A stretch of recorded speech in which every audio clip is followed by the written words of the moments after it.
So, sa mga nag-a-ask, ayan lang naman yung itsura ng mga gamit ko habang naggagawa ko nito.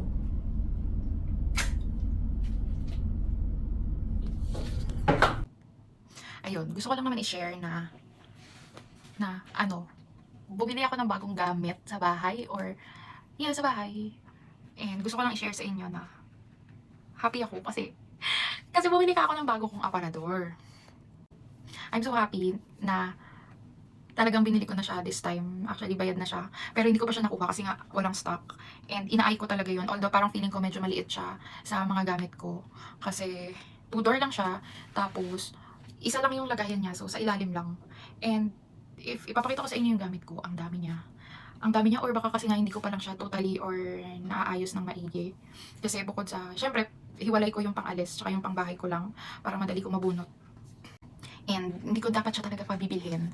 Pero kasi itong ka-work ko, minessage ako na kukunin na daw nila tong old one ko. So, sakto nasa mall ako kanina. So, I checked. Yun nga, walang actual. So, pre-order. Kaya it's either tomorrow or by Monday ko siya makukuha. Then, ako na rin yung mag-assemble dito sa bahay.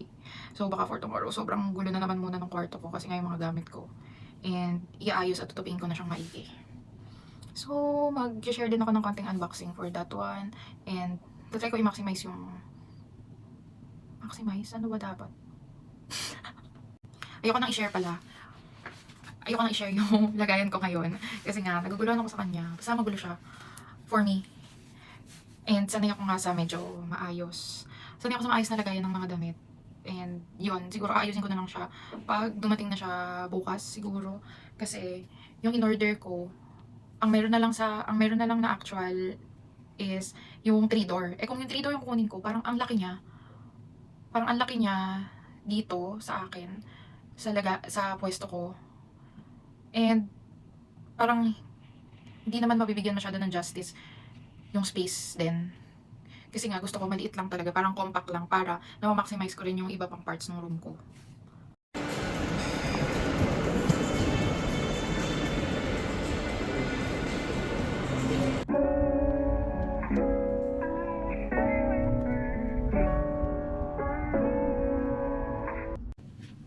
So, I finally got the paraphernalia. Charis. So, nakuha ko na siya. It's so big pala. Ang laki niya pala. And, actually, napaklas ko na yung ano ko dyan kasi dapat kukunin na yun kanina. Pero hindi nakuha nung kasama ko sa work. So, dyan ko siya ipapwesto. Ayan siya. Wow, cheese ring. Dyan. So, i-assemble ko na siya. As in, ngayon na din. Para kasi, ang gulo ng mga gamit ko doon. And, ayoko nung ganong scenario. So, kung gamitin yung camera ng phone ko, pero kasi low bat. So, nakikita niyo naman yan. Ayan na yung magulo kong gamit. Tapos yung binaklas ko. Tapos ito, i-open ko na. So, i-share ko siya via time-lapse para takot kasi ako mag-edit pag i-edit ko na lang. So, let's go.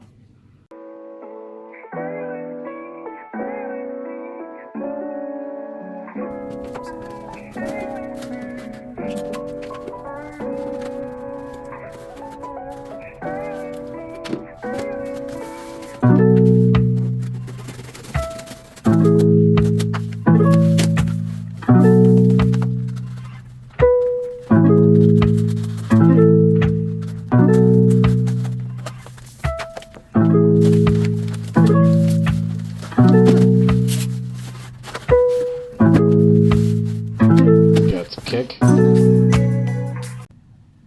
The reality is, nakaupo na lang ako dahil nakakapagod pala siya. Grabe. Charis. Emerald. Hindi ko pa nakikita yung manual, kaya parang ang hirap kasi yung box number 2 ata yung nabuksan ko. Oh, basta yun. So, nakita ko na siya ng malapitan. Nakita ko na yung mga i-assemble ko, pero hindi ko pala umpisahan. Let's go. Ang hirap pala mag-setup sa maliit na space. And I don't know how others can do it. Kasi nakakakita naman ako ng mga... Actually, nanood ako ng ibang vlogs or wala pala silang ibang gamit pag nag-assemble sila. So, tatry natin na andito yung mga gamit ko. Buksan ko muna yung box 1 kasi andun ata yung manual, hayop. Kasi wala dito yung manual sa box 2. Let's try. Yes. Go. Go, girl. Let's do this. Kuha ko. Kasi, kuchilyuhin na. Charisa, wala tayo napakita.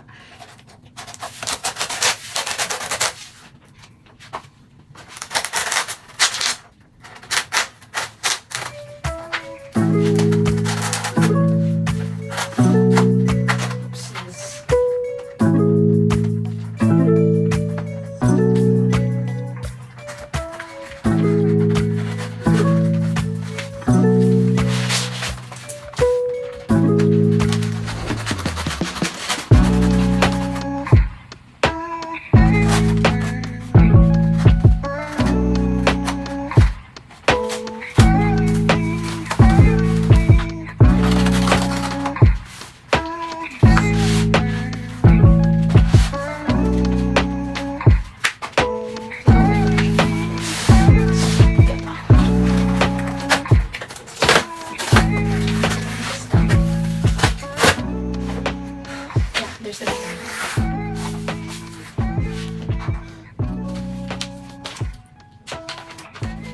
Actually, sabi ko nga, madali naman siyang ikabit. It's just that, kailangan ko pa rin tingnan yung manual kasi kung ano yung magiging base. If mabuo mo na yung base and then, yeah, it's good to go na once na buo mo na yung base niya. So, yung item na yun. Napapagod na ako ganito na yung kasama niya. So, open this.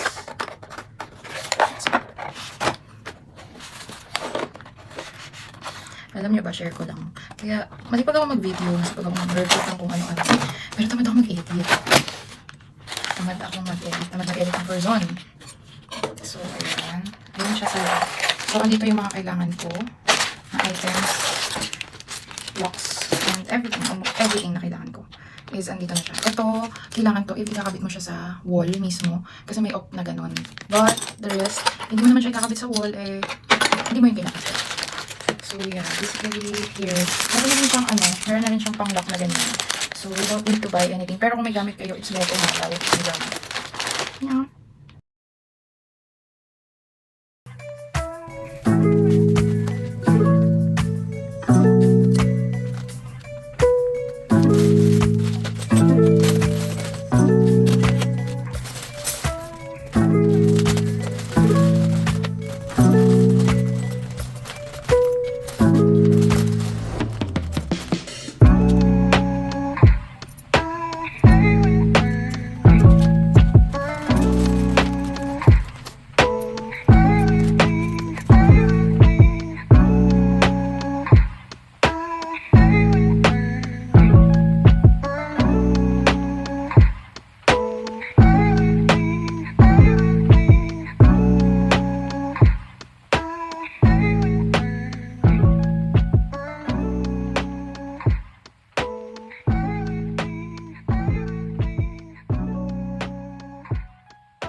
Hindi nakakaganda, hindi nakaka-pretty, pero nakaka-very strong independent.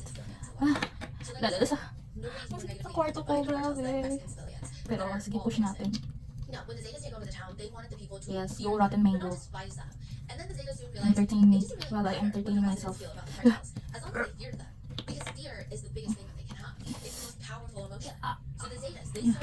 Okay, yeah.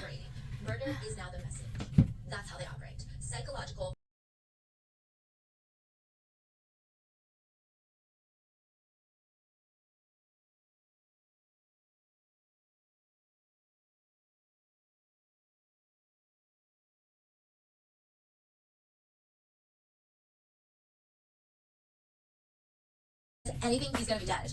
Eventually, Carlos starts telling Miriam bits and pieces about what happened that night. The way Carlos describes it, it's like a group of people, violent offenders, escaped from a mental hospital with guns and chainsaws.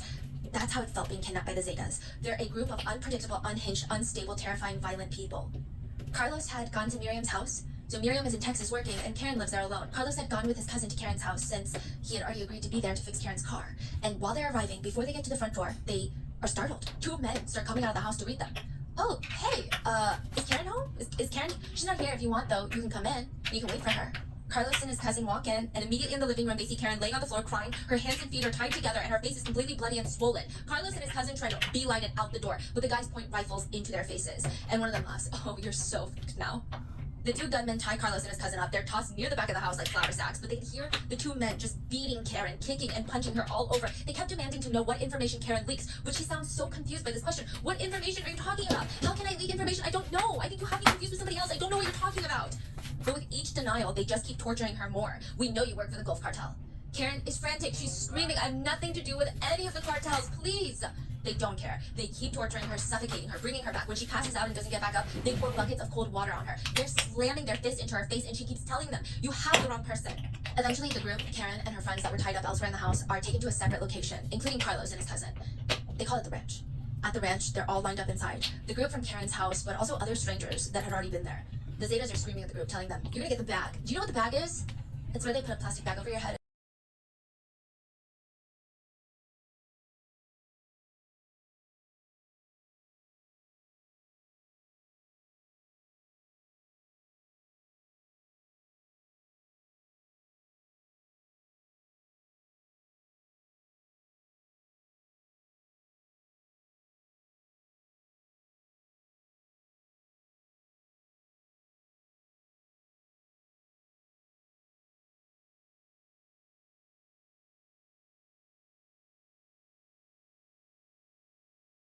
Don't always make my heart beat.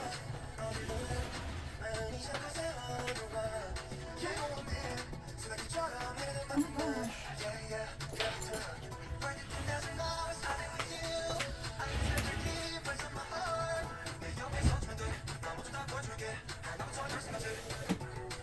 Every time.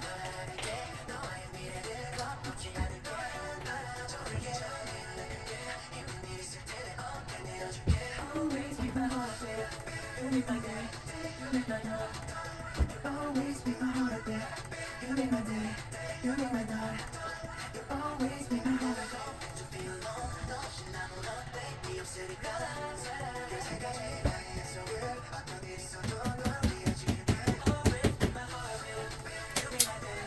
You make my night. You always make my heart beat. You make my day. You make my night.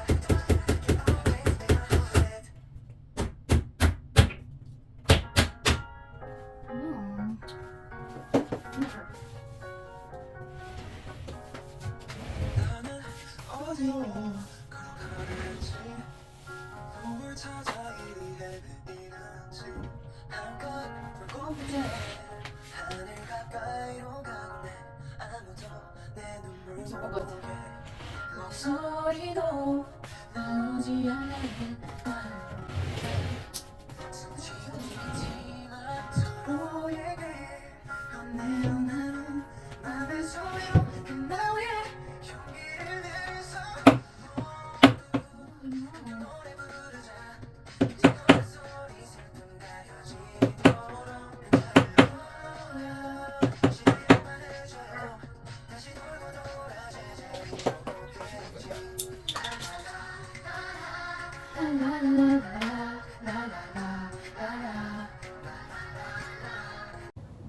Sa wakas, I'm almost done. Buti na lang.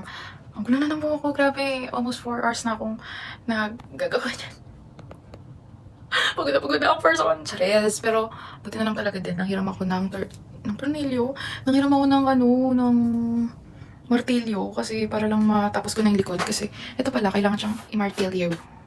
Kaya yun, buti inalis ko yung hiya ko. Nanghiram na ako. Dahil gusto ko na matapos. Pagod na ako. So, ang natitira na lang is yung pintuan. Tapos, sa wakas, my project is almost done. Tapos, i-share ko rin sa inyo. Ita-timelapse ko na lang yung pagkabit ko ng pintuan at yung paglalagay ko ng mga gamit kasi nakakapagod pala to, hanep. Tapos, di pa ako nagdi-dinner and it's almost 8.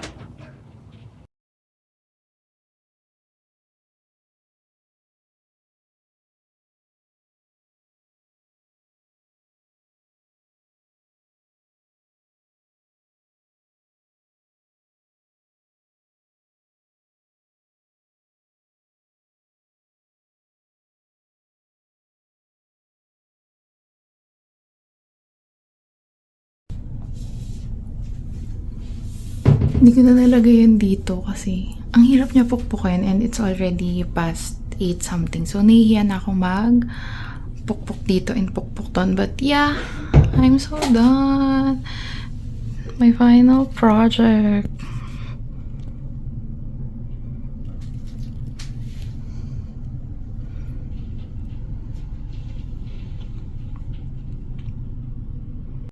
So, sa mga nag-a-ask, ayan lang naman yung itsura ng mga gamit ko habang naggagawa ko nito.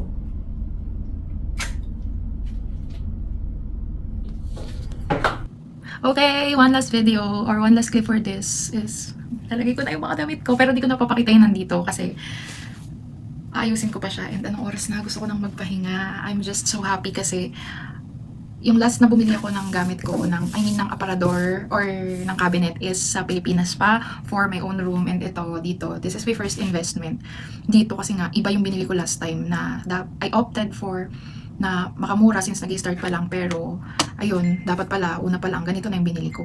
Pero I'm so happy, my heart is so happy. Yan.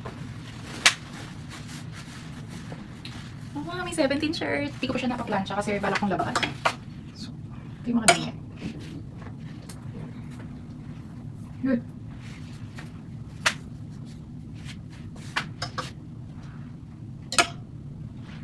Office.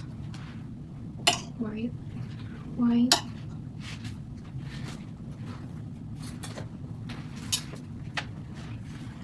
So, mga coat and dress. Dito. Dress. Semi-dress. Coat and balik. So, yun lang muna. Thank you so much. If umabot ka dito, thank you so much. Wala lang to. Arte ko lang to.